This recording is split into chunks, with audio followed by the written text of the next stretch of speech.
Hi guys, with more joiners. So for anyone who doesn't know me, my name is Kira Talon. I work with the Career Development and Recruitment Service, and I am a career coach and recruitment executive.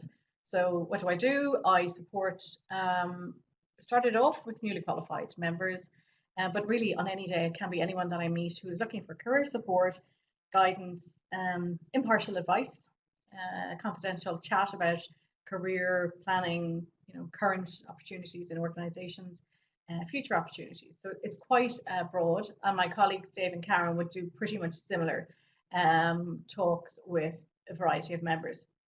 One side of the role. The other side of the role is that we also work with key employers who are looking to recruit chartered accountants. So it's a nice mix because we get to understand it from both sides, from what the employers are looking for as well as what you're looking for. And I suppose our aim is that you are our priority. We have a lifelong relationship with yourself, and so that's the priority. But it's always impartial. It's what we feel based on what you tell us you might be interested in doing. Okay, I'm going to kickstart now on impact of interview. See if I can do this.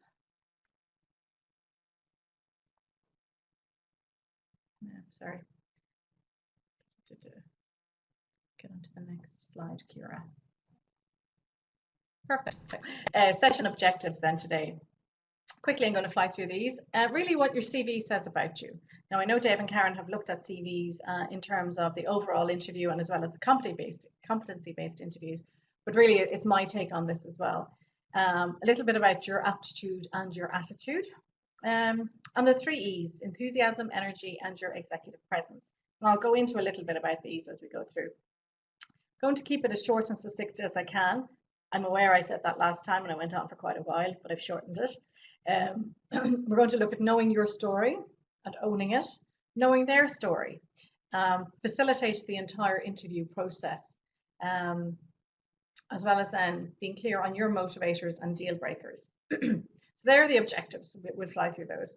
And I'll take questions at the end for anyone who wants to ask me anything, as well as aside if you want to drop me an email later on. Learning outcomes that I've included for this will be just to be clear for you to understand what do employers actually want to see when you go through the doors of an interview. Often it can be a misjudge between what you perceive this as to be versus what they see. And I know just based on this that often we get a phone call from people who say, oh, I'm just going in for a quick chat. It's not an interview, is it? Definitely treat it as an interview, even if it's somebody you know. And I overheard a conversation in our office this morning along these lines where somebody rang for advice and Dave said to them, they might be your best friend, but in this capacity, they're a hiring manager.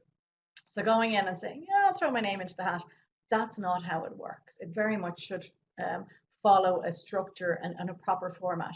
So just be mindful of that I suppose in this gig economy, as we're moving into much more of a casual relationship with our employers, with our colleagues, that just from time to time remind ourselves we might know these people outside of work, but in this capacity, it's really they are the hiring manager. So they're the people to impress and to remind of your skills. So that's just something, while I think of it, it can be quite useful.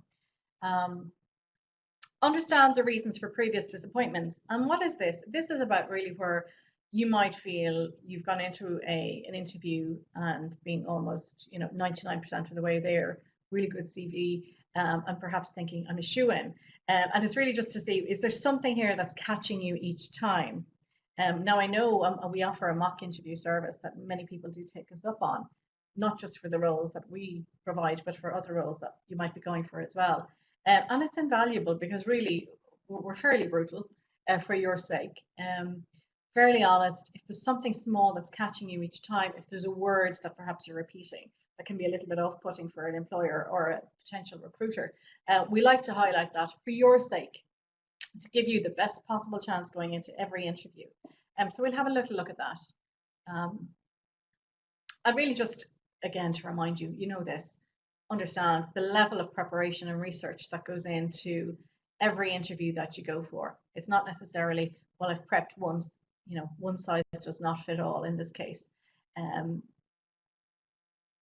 Better understand your story and how it fits into your future career, which is a big bugbear of mine and something that I'm really passionate about also, that It's understanding who are you and why are you here, in front of me as an interviewer. What are you looking for? So they're the key learning outcomes. You will have to excuse me because from time to time I'm going to have to look down for a couple of notes. Okay, what does your CV say about you? I appreciate Karen and David probably covered CVs. For me, I like to consider a CV not as your life story. So I know we go from CA Diary where you've captured all your experiences and your learnings and your skills, and that's great to continue that into your CV. I would encourage you to look at that as a working document. That's something that really no one else should see other than you. And treat the CV that you submit for each job is tailored. It's a response to a question, and the question is the job spec. So you have a different answer for every question, if that makes sense. So your job spec is the question. What's your answer? The answer is this tailored CV specifically for this role. And that's huge to me. The point of all of that is that they should be very quickly able to identify why you have applied for the role, why you feel that you're capable and competent of being able to do the work. It shouldn't be guesswork. It shouldn't be lazy on your part where you feel it's a bit of a brain dump. Throw it all at them and they'll pick out the bits that are important. That's not the approach. And that could be catching you even at CV submission stage where I've talked to a lot of members who'll say, you know what, like I know I could have done that role. I just didn't even get an interview. It could be that. It's not a brain dump and throw it at them. It's very much a targeted, tailored approach to this specific job spec. It means replicating the language that they use.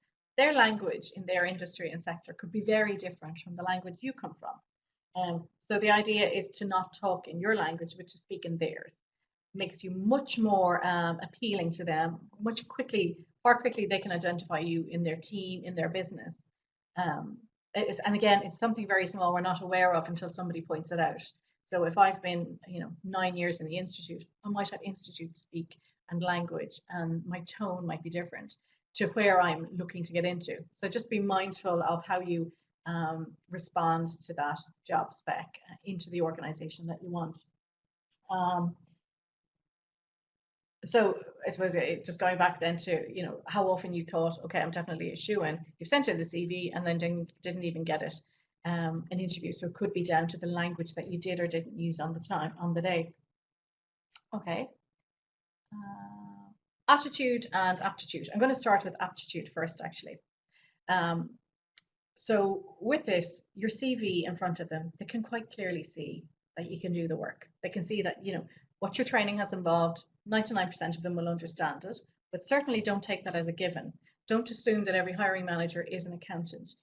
Often it can be HR or a recruitment service, and they don't understand that language. So try and make this as generic and plain English as you possibly can. They're looking for why they should hire you and the attitude that comes across both in the CV, but particularly in the interview. So every interaction from here on in, after you've been invited to an interview, is very, very important.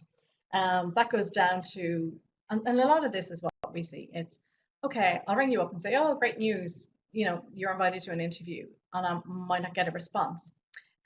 Or I might get a response that says, that's great, Kira, you know what, I'm just not really free this week, or can I only have it between 8:30 or before 8:30 in the morning or after 5:30 in the evening. I can't do lunchtimes. As soon as I go back to an interviewer with lots and lots of obstacles and changes to what you said you're available to do, that sort of creates an energy that isn't always positive. I appreciate that things come up, meetings change, particularly when you're trying to move out of an organization. It's very hard to dictate your hours. However, when you're submitting, and this goes across for any recruiter, any recruitment agency that you're talking to, if you know there are specific dates that you're not available, make that known at the very beginning of the outcome, at the outset, so that you're very positive and you're almost, look, I'm anticipating an interview, so I can tell you now I can't do Monday, Wednesday, Friday, definitely do Tuesday and Thursday, and can make myself as available as possible. And that's really powerful because immediately your energy and your attitude to the whole process comes across. And it's something we see constantly from newly qualified right up to really experienced members who immediately put up an obstacle to a fantastic opportunity to interview for a role. So just mind that and be aware of that. Um, so as I said, the holidays and your availability, voicemails and email check. Again, something that we are conscious of when we meet members, that you give us a mobile, we'll ring the mobile, we leave a voicemail. This can be for any recruitment agency as well as a company that's replying to you directly. Set up a voicemail that's professional, listen to it regularly. There's nothing worse than hearing that a voicemail is full and you can't leave another message. It just on your part comes across as being a little bit sloppy and a little bit lazy. So just sharpen up that. Is it a yo, leave a message kind of voicemail, or is it something professional? Equally on the email side of things, we find that often people who aren't working or who have taken a career break or who have come back from traveling are the people who don't respond to emails or who don't respond to voicemails. And that's sort of ironic. They're the people who are immediately looking for a role but just don't make themselves available to respond to whoever is supporting you in this career journey. If you have an email, check the email regularly. I'd often hear from members and I'll say, oh, I dropped you an email, because I don't always like ringing people in the middle of the day at work. I appreciate when you're in work, you can't really talk about job opportunity or an interview. So I tend to use email first and then follow up with a call. And often they'll say, oh, I don't really use that email. I might dip in and out of it once a week. Cut out the emails that you don't regularly look at or that aren't appearing on your phone, and make yourself as available as possible and respond as quickly as possible to that. Again, it just comes down to that professionalism, that you might not be aware that you've let that slip. So it's constant email checking, voicemail checking.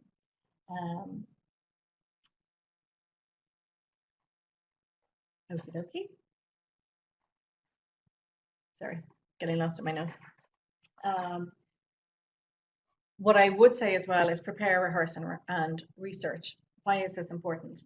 We hear from a lot of members who will come to us and say, really interested, really available to go for a job. I like this sector, I like this organization. Can you help me? And then we ask them, have you prepared? Sometimes you get a response that says, oh, I have a lot going on. I can't really prepare. I've 5 other jobs to go for.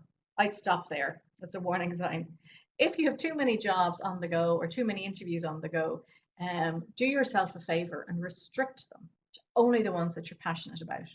Now, I know they can all come at once. So you've applied for 5 roles that at the time you were particularly interested in, and there's a delay through no fault of your own. It can often be, I know this year particularly, we've had lots of bank holidays and Easter, and there's been a lot of time when people haven't been in work. So to cut people a little slack, they will get back to you. Unfortunately, they can all get back to you at the same time. I would encourage you to reassess your interest in those roles. Are you still interested in the 5, or is there something that's come along that's more of a priority for you? Don't be afraid to go back and thank them nicely and say, look, I was interested, however, my priorities have changed. It's much more professional response to what's going on. You're in control of this. It isn't controlling you. And then you're able to give 100% attention to the roles that you're really passionate about. It's very frustrating having supported somebody, and we do lots of mock interviews and we do lots of meetings. And I'll ask at the end of the interview, how did you get on? I just didn't have time really to prepare. I wasn't having a good day. I know we don't always have a great day every day. But if you really want this job, then this is the priority for the day. If you really want to get out of an organization, then make that your priority for the day. It's really coming back to reminding yourself, I did actually want to do this. No one's forcing me to do this. So if I've accepted an interview, then I show up prepared like I would for any job project. Employers, and that's a note I've just written down as well, employers are very sharp. They can see quite quickly that you've just turned up either because, and this is something I hear members say, well, I've gone along for a bit of interview practice. Why would you do that with an organization that perhaps you would like to work with at a later stage? So if you take one thing from me today, don't use genuine interviews as a practice. Come along to us and have a mock interview. Go to a recruiter and have a mock interview, or talk to your best friend who you really admire in a professional capacity and run through interviews like that. But don't jeopardize something long-term for the first basic interview after contract or after a career break. Very quickly they can see through that, and they know that you're distracted. And they also know that really, if this one doesn't come about, something else can come about tomorrow. So give it your whole and act as if, and I have there the last point, act as if this is the only role you're going for. Like this is the only job in the world. Not only for their sake, but also for your sake. It boosts your confidence, it focuses your mind, and really then you get a lot more out of it, and less chance of coming away and saying, I didn't really have a good day, I wasn't really bothered, I didn't really have the time to focus on it or do any of the research. Cut all of that out and treat it like it's the only job you're going for. The flip side of that is, and what I say to newly qualifieds when I'm meeting them, is the more time and research you put into the role you really, really want, the less interviews you actually have to go for. It's something that I hear regularly. People will turn up and say, Kira, I really like some support. I'm out of a training contract, or I'm just moving on from work and I don't really know what I want. But I've done 5 interviews and I'm a bit concerned I'm not getting anywhere. So I'm being a bit facetious here, but really, if you see that you can do less interviews but more research, and that means you're much more prepared and streamlined for the jobs that you actually want. And that'll pay back, hopefully. Okay, the 3 E's. Energy, enthusiasm, and executive presence. The 3 E's are my passion and something that I look for when I'm talking to members at interview. So I do a lot of mock interviews and really love doing them. I think members get a lot out of them.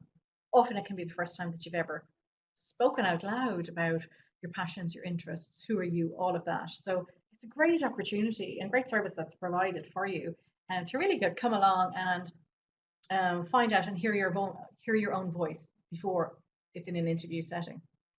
Okay.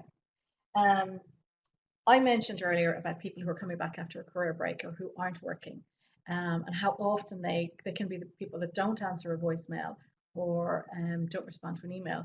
Equally, it's very obvious if you come in to meet me and you just come back from Australia or Canada, or you've had a career break to raise a family, or you were made redundant, you've taken time off, you've done a little bit of work to the house, or you've taken a long holiday. And particularly over the summer, this can happen a lot, where we'll see parents come in and say, well, I took the summer off to enjoy it with the family, which is fantastic. However, that energy and the lack of energy is very obvious and very clear when you come in to meet me. That if it's clear to me and I'm on your side, it's very clear to an employer who's looking at you wondering, will you have the energy to do the job? So what I would encourage you to do is be mindful of your own energy, because after a few months off or after summer with the family, you can be nicely relaxed. But bearing in mind the role you're stepping back into will have candidates, your competition, who have just gotten a taxi from a really busy meeting. They could have had a few breakfast events that morning. They're like full of coffee, go, go, go. And then you're sandwiched in the middle and you're sitting back relaxed, delighted to be back into an office environment. And immediately the energy in the room just drops. So again, just focusing on that energy and the lack of it. And we'll talk a little bit about voice and tone and how that can have a huge impact. But if you know yourself, you are a low energy person or you are an introvert, I would encourage you to try and match the energy of the room, match the energy of the interviewers, because that's very important. You don't have to be the Duracell bunny, but you certainly do have to raise that a little bit. And again, it's the enthusiasm and the energy and the interest and your attitude that comes across at interview. Often what I see and we all do it, we put on our CV and we put on a cover letter, great communicator, love working with people, team environment. And that can be said with the deadest planet of faces. So again, be mindful of the words matching the action of how you come across at interview.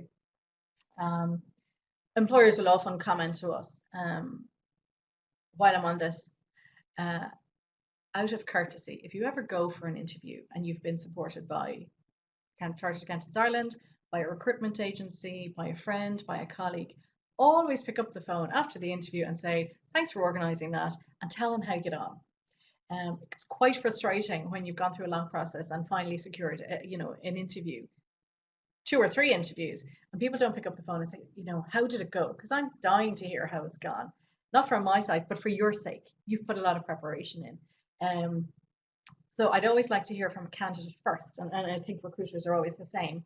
Tell me how you got on. Were any of the questions awkward, off-putting? How did you get on with the interviewer? Then I'll pick up the phone to the interviewer and ask them how you got on, how they felt the whole thing went.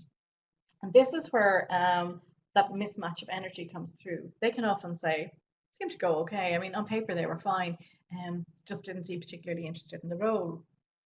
You've told me it was a great interview, Kira. I thought it went really well. I'd love to get the job. That does not come across at interview unless you say it and show that energy. And that's really what can often catch people out, because, as I said previously, you have the capability, you've got the qualification, you've got the skills, you've got the experience. That's only one half of it. They're looking to see will you fit in with their team. So for more and more, while we're working in these kind of software tech environment where it's high energy and it's go, go, go, they really need to see that you can step up to that. This is your opportunity. There's no point leaving the interview and saying, well, I'll ramp that up if I get the job. You won't get the job unless you ramp it up at interview stage. So that's just something to be mindful of. And it's like, don't leave them guessing if whether you're interested or not. I always encourage candidates to thank the interviewer at the end of the interview and say, thanks a million. I've learned a huge amount. Thank you for your time. I'm still really interested. I'd love to talk to you again about it.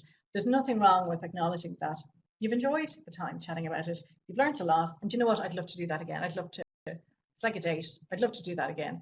Don't leave people guessing as to whether or not you think this is of interest, because it's very off-putting for them, because they've almost ruled you out before you've left the room, because there was nothing coming back at them to say you're remotely interested in this job other than perhaps a monotone or some words. I use the example of a driving test. For anyone who's ever done the driving test, and I know when I did mine, the instructor would have said, when you're doing your test and they are asking you questions and they want to see, are you looking in your rear view mirror? Are you looking in your side mirrors? And you've always been encouraged to over exaggerate that. So you very actively look at your rear view and your side mirrors. It's a little bit like that in an interview, because they need to know that you're listening, that you're actively, and that you're not just a passive candidate, you're active in this whole interview process. And that's something I'm really passionate about. And I tell you why, because a lot of what we do is presentations. And I can get up in front of, whether that's students or potential students, can be quite young sometimes. It can be quite off-putting when you're talking to a whole group of people and they're looking at you and no one raises an eyebrow for 20 minutes, 25 minutes. It's a bit soul-destroying, having put the effort in to trying to talk about something that's of interest to them, that you feel, you know what, they should get something from this, hopefully. It's a little bit like that in an interview. If the interviewer has prepared, they've read your CV, they've taken the time, and you're sitting there passive, like you're just going through the motions. It's a strange example, but just be mindful that that's what could be the difference between you getting that job and not being considered at all. And again, it's a pity when you have the skills, you have the experience, and you have the interest, that the employer just does not see that. We had so that's just showing your interest in the role. We recently ran a young professionals event.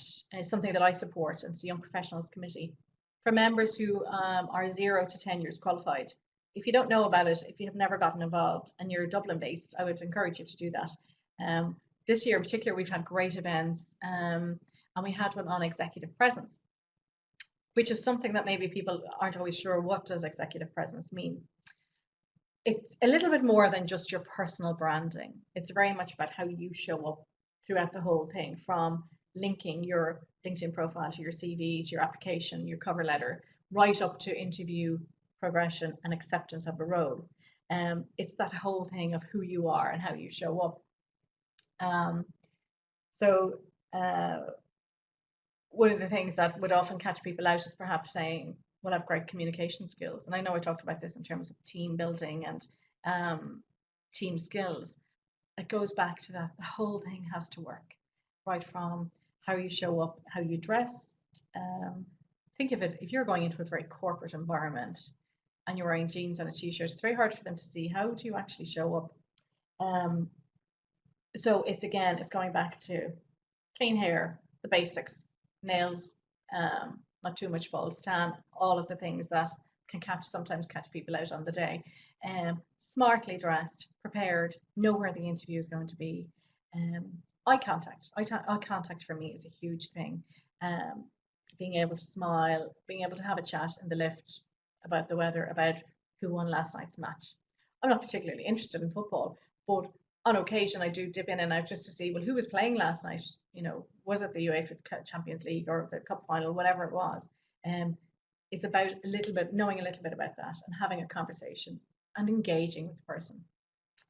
On that note, I would encourage you that if you're ever even engaging with ourselves, the recruitment service, or with recruitment agencies, that you show up to them as you would an interview. It can be quite difficult to ascertain from somebody showing up in front of me, very casual, laid back, no preparation, and then asking me to support their application for a role.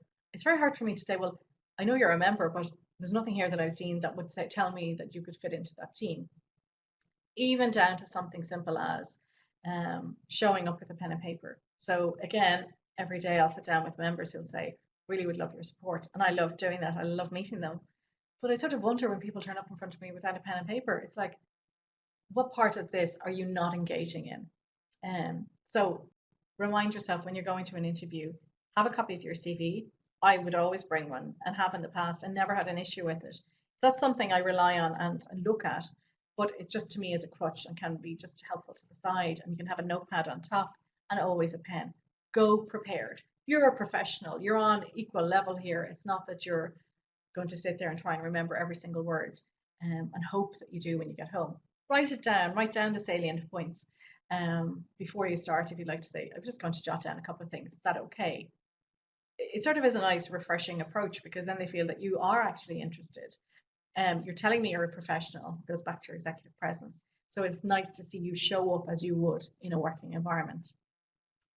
I won't labour the point. That's what I'm going to say on that. So there are your 3 E's. Excuse me. Knowing and owning your own story. What do I mean by that? The first thing I will generally ask people when they come in, and you know yourself from interview, it's an icebreaker conversation. Tell me a little bit about yourself. Bearing in mind the interviewer has the note in front of them, they have the CV, they know who you are, where you went to school, you know, that you did a BCom. The whole point is to relax you. And I'm always taken aback at the number of people who it just stumps them. It's like, well, where do you want me to start? Generally, when someone asks you that, tell me about yourself, I would say, well, tell me, like, did you like accounting at school? So it's very easy. Well, you know, went to school in Rossgrey, loved accounting, loved economics. So the natural progression for me was accounting in DCU or a BCom or whatever.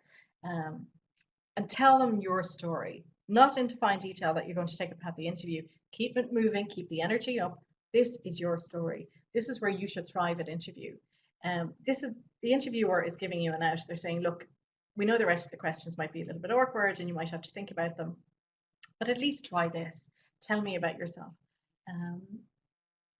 Own this. This is your moment to thrive, to shine, to smile, to relax.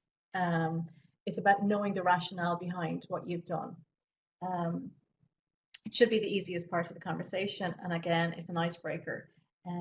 Pay attention to the tone that you use. If you're slightly bored with telling your own story, it's very hard for somebody to listen to that for 5 or 10 minutes. So rehearse. And I know members, when I meet them, I'd often say, well, rehearse in front of the mirror, in front of the dog, in front of anybody who will listen and not be too critical. It's really just to keep that tone so that when you're talking to them and you're listening to yourself talk, you're thinking, you don't end up thinking, this is the first time I've ever said why I did what I did, because that can be a bit scary. So it's practice that, rehearse that, and own this story of yours and the rationale behind what you did and why you did it. Sorry, I've got to keep looking down at my notes. Again, they can physically see what you did. All they want to know is why did you do it. And the word rationale and self-awareness, they're probably the two words that I would say are really what the employer wants to see. They want to know that from going into a training contract to coming out 3.5, 4 years later, what's your own level of self-awareness in yourself, in your skills, your ability, your experience.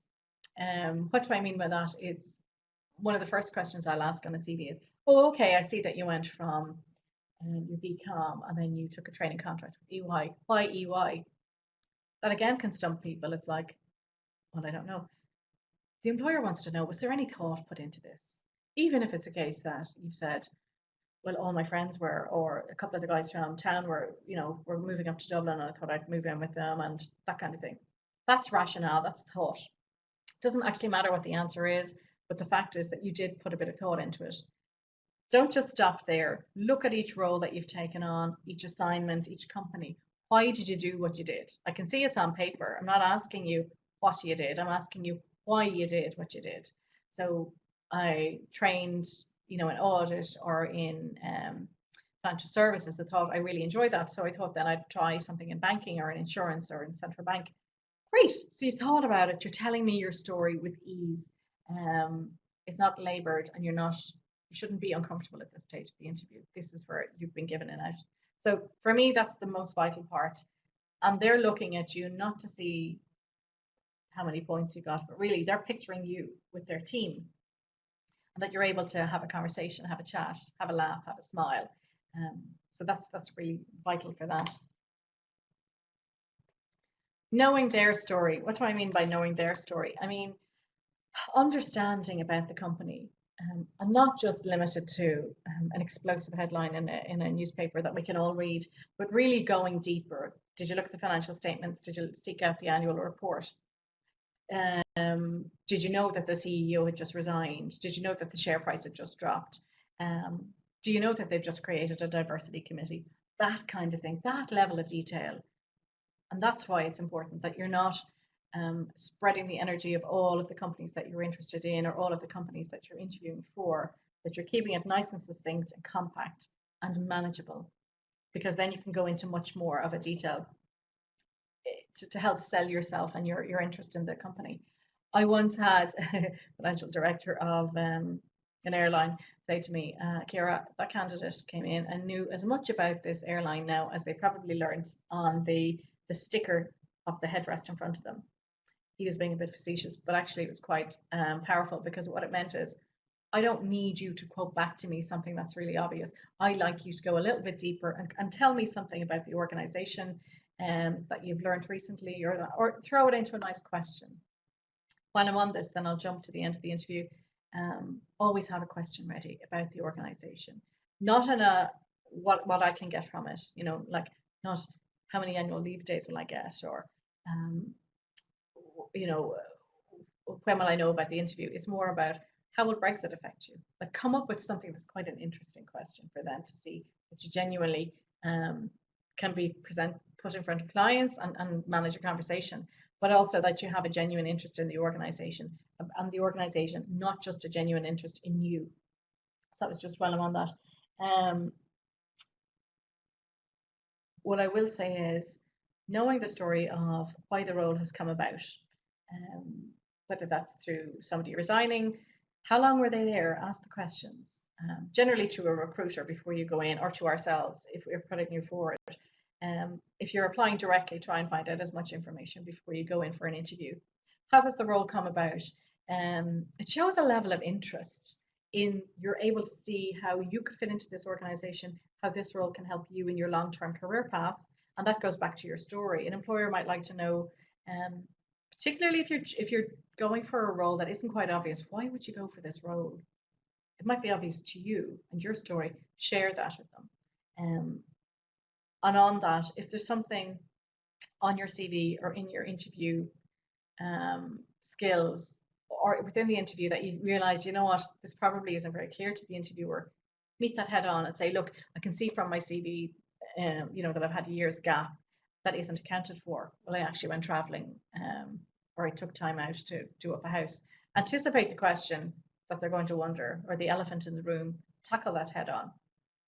So again, it's knowing their story. Ask the question how the role has come about, how many are in the team, what are the chances of, what are the opportunities to progress throughout the organization. If that's something for you, if that's of interest or if that's important, ask those questions. Because and even if it's through a recruiter or to ourselves, always go in knowing as much as you possibly can about the whole thing, and how many are on the team, etc. And I'm going to cover that a little bit more now on the next slide, actually. It's about facilitating the process. Trying not to go in blindly, assuming that they're going to tell you at interview. They mightn't always. So by facilitating the process, I mean being part of it, being active, not passive. Like if you've applied for a couple of roles and you're actually forgetting what you've applied for, put it on an Excel spreadsheet, follow it up regularly. Don't just leave it hanging, particularly if it's a role that you were passionate about in the first place. So while I'm saying to you that you go in knowing if this is a full-time, a permanent, or a contract role, the process may change. And with the best will in the world, an employer or a recruiter or even ourselves, we give you all of the information as much as we can. That's not to say that halfway through the process, and this happens a lot, the employer has said, this is a part-time role, so I have part-time candidates. And halfway through the process, they've met a few part-time people who've maybe questioned the role, questioned what's involved. They then begin to think, this isn't part-time at all. This is probably going to be full-time. They'll then come back to me and say, Kira, we've changed our minds. It's actually full-time. You have to allow them the prerogative to change that. What's going to be very important is your reaction to that. How you respond to them directly, how you respond to your recruiter, how do you respond to me? If it is, oh, that's disappointing, was really interested. If it ever comes up again as part-time, would love to. Rather than, oh, well, isn't that a pity? And I wasted all that time preparing. Two different attitudes to the whole thing. So their requirements might change. We can see from time to time, particularly with multinational, where they can get so far in an interview process and then they call in the salary offer and HR, stifle it and say, no, sorry, there's no money in the budget, or that's been pulled, or the US has said no more hires this year. Again, with the best will in the world on everybody's part, these things can happen. And there's something else I was going to say to you there. It's often it can be that the role is put on hold or that the role can disappear and it will reappear. I'm much more likely to approach the person who was okay with the process changing, who did thank us for getting involved, or who thanked the employer directly to say, I appreciate your demands have changed. Look, if it ever comes back to a part-time role, if it ever comes back to a full-time or a permanent role, I'd still love to be engaged. And again, that's coming back to your whole attitude throughout this process. And it's speaking up. It's like you would if you were working with a client. And that's something for you to remember, that the employer is looking at you as well in an interview to see, could I put this person in front of a client? Would they let me down? Would they have the confidence to speak up and to facilitate this whole process? So the interview starts at the door. And this is something that can let people down quite regularly, where you think the interview starts as soon as you shake hands at the door of the room, of the boardroom or the meeting room. It can be from all of the previous, acknowledging the time, the location, getting everything right, doing your research, turning up smart and ready to interview and active and with a bit of energy. You're meeting the receptionist. Generally, they're the ones asked at the end of the process, what did you think of them? What did you think of the candidates today?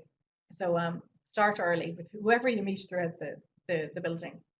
Be able to chat, like I've already said. Lots of eye contact, smiles, good handshake, good communication skills, speaking up clearly. There again, everyone's trying to see, will you fit in with this organization in the way you present and in your attitude, your personality. And that's something that I always encourage people to do. Let your personality come through. From the moment I do a mock interview, I'm always encouraging people to smile, to engage in that eye contact, to speak clearly.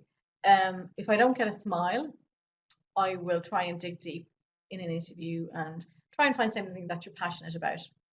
So it could be that I ask you, what are you doing at the weekend? And you'll tell me that you're doing a CrossFit competition, and your eyes light up and your whole posture and demeanor changes and you smile. That's what I want to see at interview. That's what I want to see at a mock interview. But you might not be asked that question about what you're doing at the weekend. So this is important for you to demonstrate those skills before you're even asked. So give yourself the best possible chance. Um, it's hard to sometimes bring that passion into a work interview, but it's the thing that can set you apart. Try and make a smile throughout the interview. I have an example of, um, and it can be the throwaway remarks at the end of it. You know, you finished, you shook their hands, you've gone to say goodbye, and then they'll say, "Oh, you know, how are you getting home?" And you might say, "Oh, just got a new scooter." That's a great topic of conversation. You know, why didn't you bring that in earlier? Don't let something to chance when actually you could control that and get that in it earlier in the conversation. I had a meeting with a person returning to the workplace after a long time off with career break. They were very nervous. They were very just shy. I got a sense of her skills, but I wasn't quite sure of her personality throughout the whole interview. And I tried, and then at the end of it, I said, "What are you going to do for the rest of the afternoon?" And she said, this lady was in her late 50s, and she said, "Oh, well, myself and my son are going to go surfing now for the afternoon." And I thought, amazing. Why is this not on your CV? Why has that not come about at an earlier stage? Because that's amazing personality and something that's quite memorable and unique. So if you did jump out of a plane, if you did do a bungee jump, put it on the CV. It's a talking point. It's there that those flashes of personality, smiles, and laughter even can come through. And that's really powerful, not just for them to see your personality, but for you as a way of relaxing and getting a little bit comfortable and a little bit more confident about this whole process. So again, it's just starting at the door. Okay, folks, just a roundup. I hope this has been helpful. What I really wanted you to focus on was just your impact, the whole thing, and how you present. And it can be a positive or a negative impact. Sometimes we can't help, can't make people like us, but we can certainly encourage them not to like us by things we do at interview and the way our whole approach. Become aware of your choices and rationale. That's really important. It's part of your story. Why did you do what you did? When you remember within the interview, smile, and it'll help you relax and help them relax. Own your story and know their story.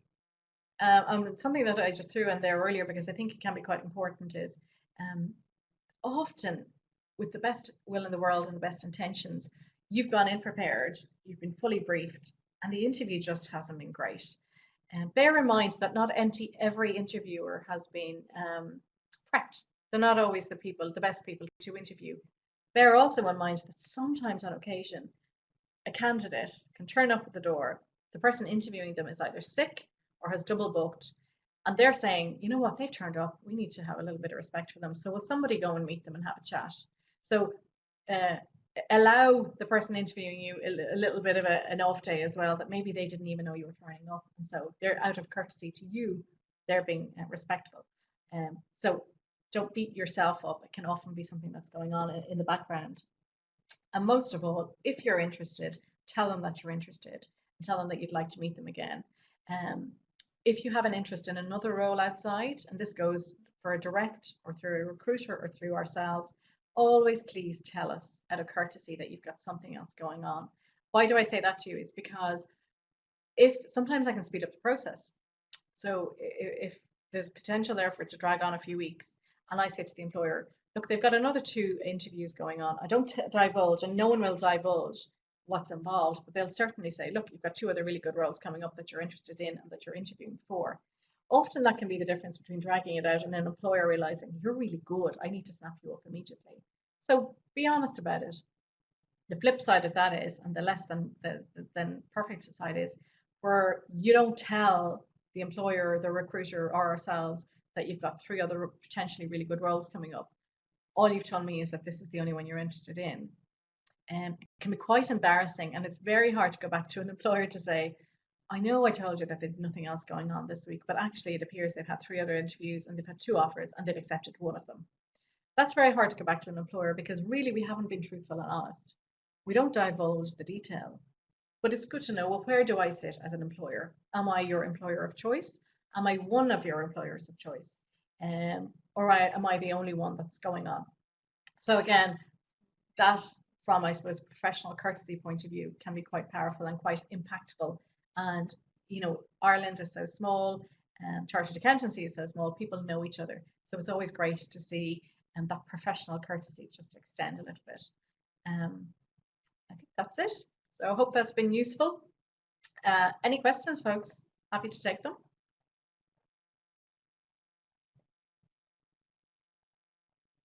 No?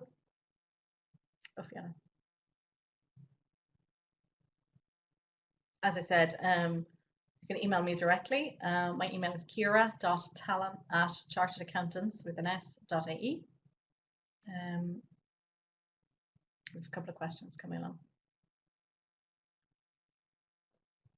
I think I need to work on my succinctness in terms of my presentations. This will be edited and will be issued through a series of webinars, and we're looking at podcasts as well. I know our colleagues in Accountancy Ireland run a lot of podcasts. If you haven't listened to them, check them out.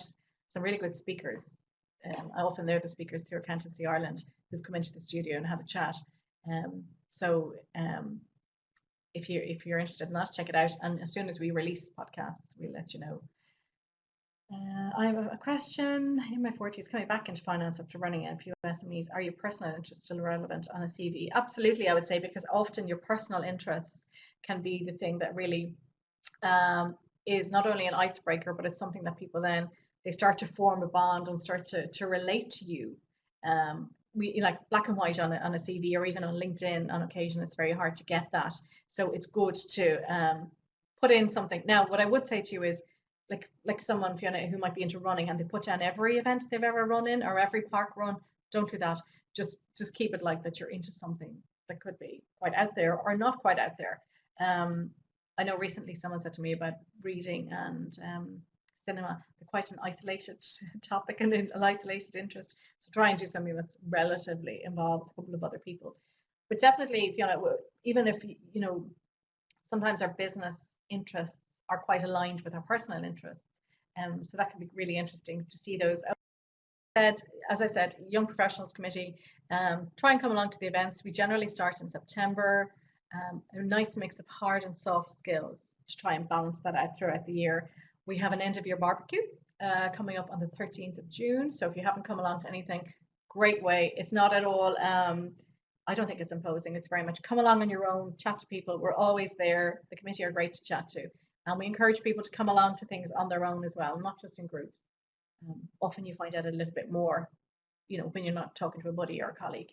And it's going to be in Nolita on South Great George Street, which is a great venue for barbecue. Good to see as many of you there as possible. Oh, thanks, Suzanne. Andrew David, great. Thank you. Great. Okay, guys, I'll leave it there. And this will be out to you as soon as possible. Appreciate you signing in. Take care. Bye-bye.